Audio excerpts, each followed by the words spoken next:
Hi, this is Tim of the 1916 Company. Welcome and thanks for logging on. If you love this watch, email us Team Mosso at the1916company.com for purchase and pricing details.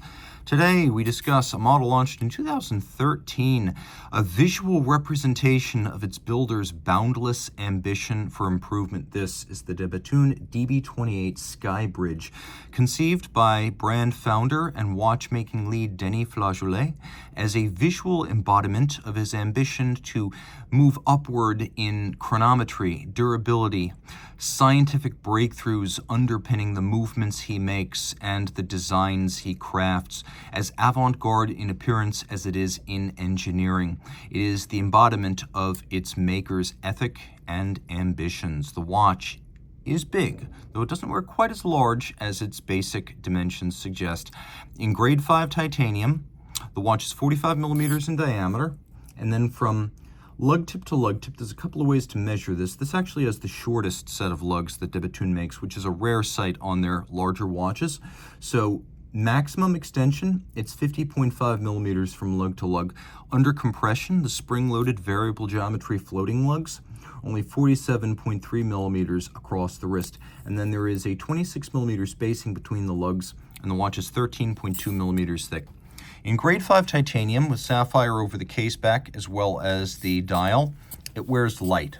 So on my 16 centimeter circumference wrist, remember I told you this is a 45, but I could wear this. So if your wrist is 16 centimeters circumference and up, we'll pull away a little bit, see it in proportion. I could absolutely wear this. Taking a look down the barrel, the lugs are inboard of the edge of my wrist.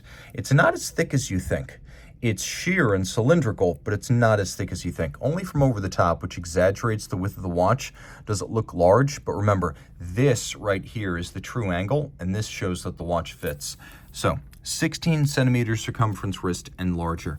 We have a strap of medium rectangular scale alligator leather in dark blue with a monotone stitch. You can see it features a sheer cut side that's been lacquered for a clean upscale finish. No crimping, no gouging. Bethune factory strap. You can see small round scale alligator leather on the bottom. Gator on both sides is a relatively new development being used by the best brands, and it's because, though more expensive, it also creates a longer lasting strap than if you have gator on the top but calfskin on the bottom touching the skin. We have a Bethune branded titanium buckle with satin and polish, and at Bethune the buckles tend to match the design of the case. So here we have this open, airy, sort of prismatic buckle, and then we have these large arcing spring-loaded buttress-like floating lugs with a little bullet tip on each end, the ogival or torpedo tip motif from the original DB1, the first Bethune product of 2002, their original watch. That little bullet tip lug end is the last surviving vestige of the original design. Now you can see the elaborately knurled, media blasted, and polished crown, and it is a screw down, though the watch is 30 meters water resistant. The main reason for the screw down is to prevent accidental contact with the floating lug. The watch features a quick set for its Moonphase, which is made of one half white palladium, one half blued steel. So the steel part and the palladium part, they both start out white. It then is held over a bed of copper shavings as flame is applied below the bed of shavings, which quickly oxidizes the steel blue and the palladium stays white. Now, this spherical Moonphase is patented, and it only needs to be corrected once every 122 years. So let me demonstrate something for you here. Show you how this system works. There's a quick set for the spherical Moonphase in case you want to see it pivot rapidly, so you can play with it and show it to your friends. You can see the hands, like the dial and the case and the movement, built in-house by Bethune. Bethune makes dial, hands, case, and movement to control the quality from start to finish, and also allowing for the building of very small production runs that would not interest mainstream watch industry suppliers who want to make thousands or tens of thousands of dials and cases. If you just want to make 7 of these a year, a dial factory doesn't want to hear about it, so Bethune takes the process in-house. The hands are unique to this model, a combination of blued and polished titanium. The dial is concave. You can see it's a concave mirror, fired in a kiln mirror polished prior to firing. It's first black polished and then oxidized blue with heat and oxygen. You can see there's the Skybridge at center. The upward aspirations of a brand that is never satisfied and always striving to do better. We have globes of titanium acting as the hour indices. You can see that the distant celestial bodies, they're actually little pieces of white gold inserted into drillings in the dial to create the distant stars, and then the constellation of Orion in set diamonds. You can see it's a tremendously three-dimensional dial. Turn it all over, things get even crazier. On the reverse side, we have more of that mirror polishing, all of this achieved with diamond paste.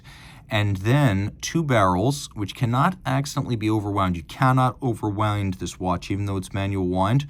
That's a patented system, the self-adjusting barrels. 6 days of power reserve. We have other patents at work here, including the hairspring, 2 pieces that are cut manually, and then shaped by hand and clamped back together so they're flat like a flat hairspring, shock resistant like a flat hairspring, but they breathe concentrically like an overcoil. And so that hairspring curve is patented. So is this balance wheel. This is the 2010 model year patent from Bethune, and it is a solid disc of silicon with a white gold rim, and the idea is to maximize the percentage of total mass in the rim, remove as much as possible the effect of temperature change on timing, and also the effect of aerodynamics on timing, so you can see it's seamless.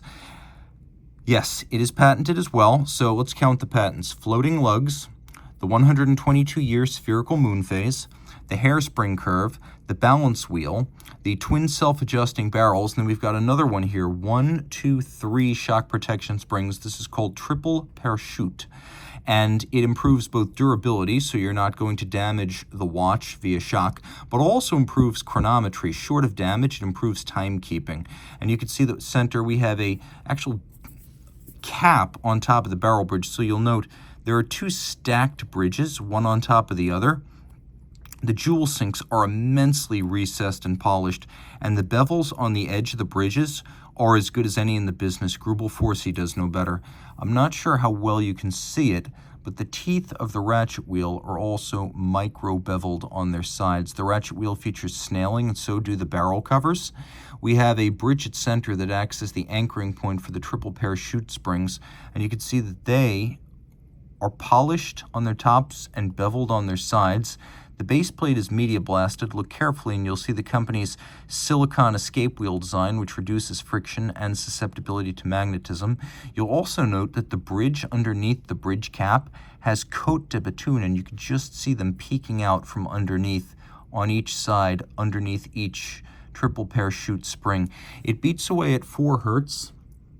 This is a movement design with chronometry at the forefront of considerations, and it all pivots on 27 joules. It's 30 millimeters in diameter, so it nicely fills this case back. And we have both mirror finish in its bare state, as well as fired blue mirror finished titanium, a watch for which the superlatives are simply exhausted. If you love this watch, reach out to Team Mosso at the 1916company.com for purchase and pricing details of this 6-day power reserve DB28 Skybridge.